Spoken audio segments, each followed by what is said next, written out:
ஸ்டாலின் அவர்களை சந்திக்க இறுகிய முகத்துடன் வந்த அண்ணன், பரபரப்பில் நிறைந்த அப்பல்லோ மருத்துவமனை.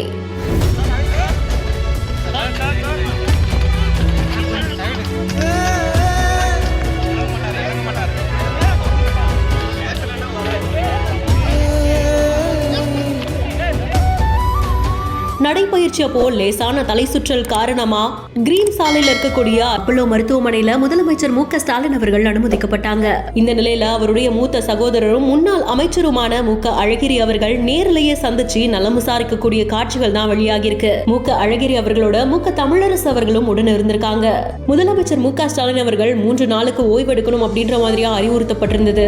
மருத்துவர்களின் பரிந்துரைப்படி சில பரிசோதனைகளும் மேற்கொள்ளப்பட்டது. இந்த நிலையில ஸ்டாலின் அவர்கள் 2வது நாளா அப்பல்லோ மருத்துவமனையிலேயே ஓய்வு பெற்றுக் கொண்டிருக்காங்க.